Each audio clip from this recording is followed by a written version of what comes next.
Sí, era un poco también ahora preguntarte si después de toda la experiencia que nos contabas antes, esta experiencia ahora, más sencilla, has abierto un mundo para ti totalmente diferente. Sí, claro, cuéntanos. Pues mira, te diré, esto es una opinión personal, pero no hay trabajo de producto sencillo. Hacer producto siempre es difícil. Es complicado. Porque es un rol, pero es complicado, pero eso es lo bonito. O sea, quitando un poco lo que decía antes del rol de cofundador y esa Ujú. parte, hacer producto es precioso. Ujú. Es duro, pero precioso. ¿Por qué es duro? Porque estás en la intersección de un montón de cosas. Negocio, ingeniería, el go-to-market. Estás justo en donde todos esos puntos se En conectan. el nexo entre todo, claro. Tienes que garantizar impacto en el menor tiempo posible y eso implica tomar muchas decisiones y equivocarse mucho, trabajar con muchos stakeholders, alinear a muchos stakeholders, con lo cual eso nunca es sencillo. Plytix está en una fase bastante parecida a la que está Lambot, en realidad, y, y es un producto que o sea, bueno, me uní a ellos, yo diría que por dos motivos, porque el producto me fascinó, creo que es muy interesante, hay una oportunidad en el mercado muy buena, que ahora os lo cuento, y el equipo y la cultura que tienen es bestial, es bestial. Son 100 personas más o menos, Uf, Ujú. con ojo, equipo por todo el mundo. Las oficinas están en Málaga, pero hay mucho equipo en Estados Unidos y en otros lugares, y en Europa también. Y la cultura es alucinante. O sea, yo que he pasado por ahí y lo he vivido, vamos, reconozco el mérito que tiene haber construido esa cultura. Y el producto es una herramienta, es muy sencillo. Cuando empezó Internet y la gente vendía en Internet, las tiendas online, Sí. ¿no? Pues todo el mundo más o menos montaba una tienda y vendía en esa tienda. Pero esto ya no es así. Es decir, las empresas que tienen tiendas en Internet quieren llegar a vender donde están sus clientes. Y sus clientes están en muchos sitios. Pueden estar en Amazon, pueden estar en redes sociales, Ujú. pueden estar en otros lugares, ¿no?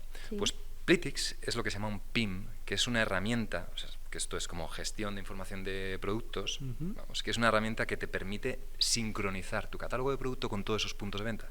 Es decir, es donde trabajas en el catálogo de producto, donde lo gestionas, donde tu equipo de SEO se encarga de que las descripciones del producto estén bien, las imágenes correctas y todo en todos lados, sincronizado al O mismo sea, tiempo, trabajas bien. en una, se extrapola todo, Claro, ¿no? con Qué lo guay. cual el objetivo es que, y además esto tiene mucho que ver con la misión, con la visión de la empresa que me sedujo, su producto es para empresas pequeñas y medianas. Ajá. No es para los gigantes, podrían utilizarlo, pero se diferencian mucho de los competidores en que ellos van a SMBs y, y su misión es precisamente ayudarles a competir en ese espacio saturado donde estas empresas pequeñas y medianas tienen limitaciones de recursos. Si les das herramientas para que puedan vender en más sitios con producto de más calidad, mejor escrito, a mí me parece una misión muy fuerte. Bueno, suena muy interesante. Ujú. Me surge la duda, ¿a qué te refieres con esa cultura? ¿Cuál es esa cultura? ¿La podrías describir? Tengo Sí, curiosidad. cultura, pues donde se podrían decir un montón de formas, pero para mí es donde las personas están en el primer plano. Producto se hace, tecnología se hace con personas. Ujú. Al final tú puedes tener una estrategia clarísima y tal, pero esto se lleva a la práctica Con pues la gente. con las personas. Y tener una cultura donde las personas están por encima de todo, y además es que se nota desde el primer día. O sea, no es por decirlo, Por pero vender no, nada, no, sí. no. Pero esto en el primer momento lo sentí y vamos, cada día Qué lo, guay. lo tengo clarísimo. Fer, como tú eres un culo inquieto, como tú mismo dices, y te vas metiendo muchos jaleos, también eres formador y mentor.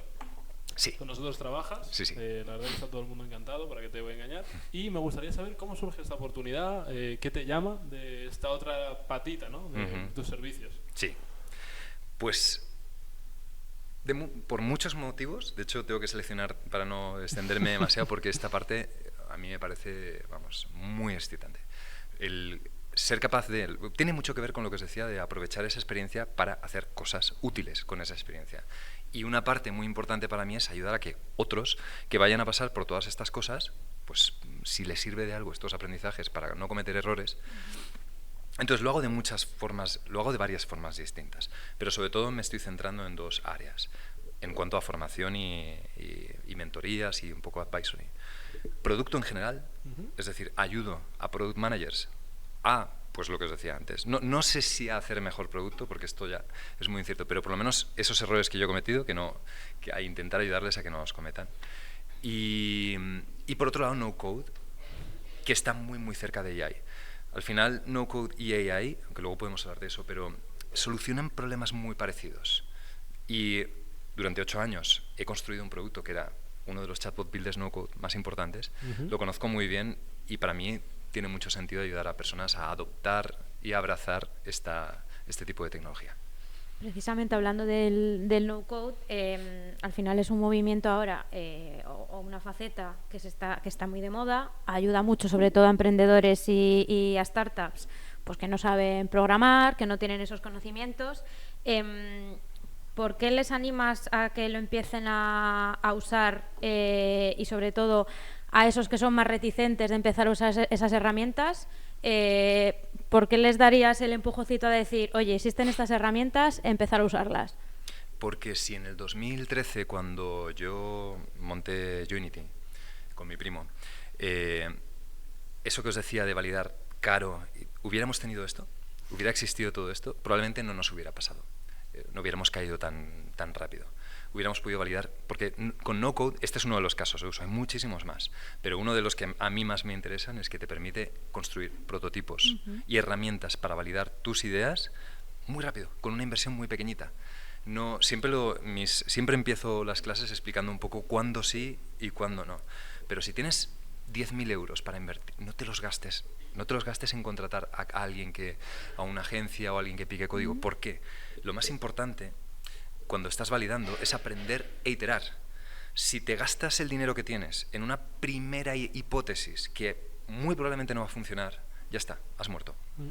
Lo que tienes que hacer es prototipar lo más rápido posible, validar. Hay un montón de herramientas, me refiero de frameworks, para hacer esto con cierta seguridad, e iterar una y otra vez hasta que resuene o encuentres lo que se suele llamar product market fit.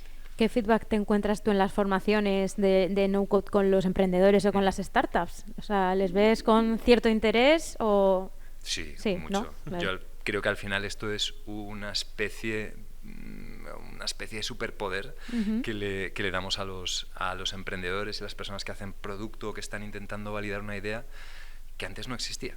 Antes necesitabas sí o sí construir o ser muy, muy ingenioso.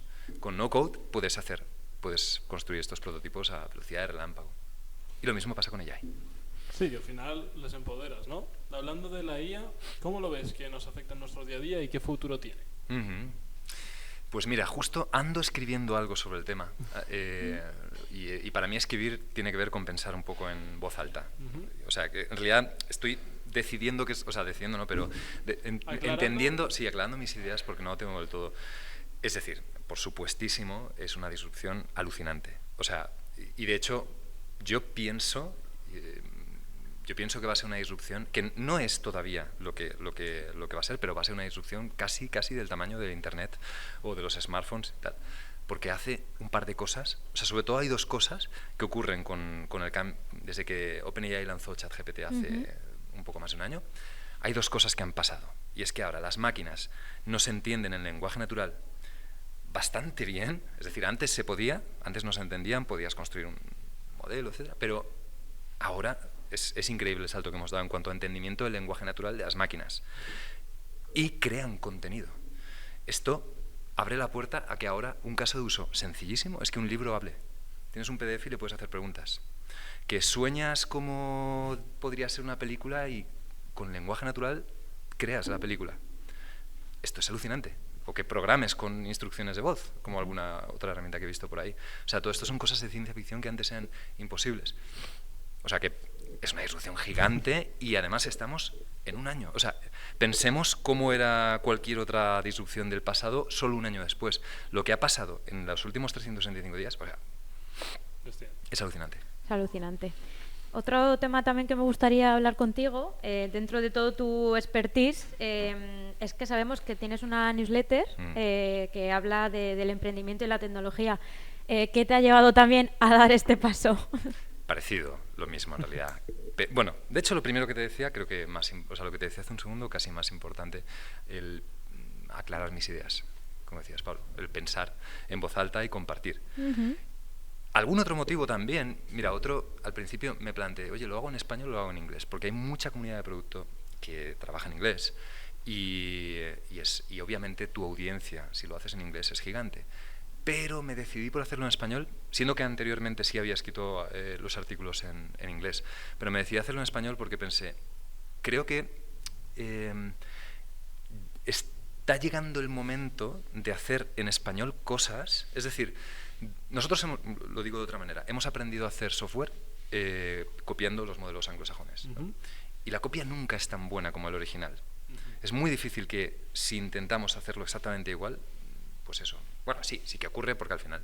Pero creo que hay cosas en nuestra cultura, en la cultura mediterránea, ya no hablo ni siquiera de España, que son muy interesantes y que podemos explotar y no estamos explotando. Y por eso pensé, me voy a dirigir a la audiencia española y voy a hablar o mediterránea, desde este punto de vista. Eso me parece interesante también. Qué bueno. Fer, para ir acabando la entrevista, Sí. me gustaría antes de irnos, lo solemos preguntar, ¿no? Los retos, dificultades. Yo sé que tú tuviste un periodo complicado, ¿no? De burnout, de acabar quemado. Me gustaría hacer un repaso de esa trayectoria y algún otro punto que digas, oye, pues esto fue difícil, muy complicado.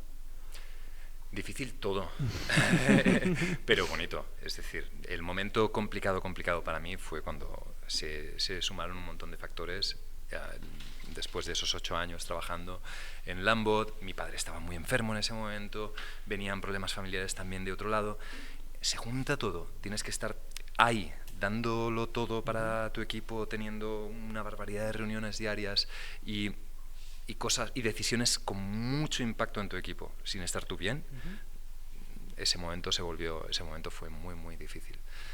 Pero también, por otro lado, pues ha sido la puerta de muchos cambios positivos y muy ilusionantes, con lo cual que creo que al final en la vida todo es un poco zig-zag. Nos gusta preguntar por los retos y el consejo que le darías al emprendedor que quiere empezar con su idea. Bueno, pues tiene que ver con lo que decía antes, pero es que estamos programados de una forma que nos hace que, aún sabiéndolo, yo cometo el error una y otra vez. No obsesionarse. Bueno, sí obsesionarse con la solución, pero tener muy claro el espacio del problema que estamos solucionando. Eso es así. Todos nos lanzamos como locos cuando tenemos una idea que nos enamora a explorarla. Pero si no tienes claro cuál es el problema que estás solucionando, pero claro de verdad, qué otras soluciones podría haber, cómo vamos a medir el éxito, qué objetivos, todo eso al final hace que sea mucho más difícil entender, ¿lo estoy haciendo bien o lo estoy haciendo mal? ¿Hay que iterar o tengo que desistir? Y el peligro de no tenerlo claro es que me ha pasado a mí un montón de veces caminar en círculos persiguiendo el objeto más brillante todo el rato. Porque si no sabes muy bien cuándo está funcionando bien, porque no sabes bien el problema que solucionas, va a aparecer otra cosa que vas a decir, hay en mi producto no sé qué, vamos a hacerlo. Y 2 días después esto otro. Y así es como se muere. Fer, para ir acabando ya sí, pregunta estrella de esta temporada del podcast. Ya nos has dado pinceladas de Sí. por dónde vas a ir, pero con esto de la inteligencia artificial, que creo que ya lo he respondido, ¿estamos más cerca del fin del mundo o de avanzar como sociedad? De avanzar, claramente de avanzar como sociedad. Lo que pasa es que hay retos, es verdad. O sea, eso de avanzar hay que matizarlo. En OpenAI son muy conscientes de estos retos. Es decir, es una disrupción tan grande que cuestiona algunas cosas, algunos roles, la necesidad de algunas que están cambiando. Es decir, a mí en producto me está afectando a día de hoy y a mí no, a todo el mundo que trabaja en producto nos está afectando a día de hoy porque hay cosas que hacías antes que ya no hace falta tanto tiempo para hacer. Eso es una oportunidad para centrarte en otras y eso es fantástico, pero está sacudiendo un poco el mundo y es solo, intuyo, el principio. Dentro de muy pocas semanas vamos a ver GPT-5 con capacidades de razonamiento más avanzadas, con algunas automatizaciones muy interesantes. A ver qué pasa. Bueno, pues nos quedamos con eso, a ver qué pasa. Fernando Guirao, muchísimas gracias por acompañarnos en el podcast de Alcobendas Emprende, aunque bueno, te seguiremos viendo por aquí porque eres uno de nuestros formadores y mentores que acompañan a nuestros emprendedores en los programas. Pablo, muchas gracias también por tenerte aquí conmigo y nada, nos vemos en el próximo. Saludos, chao.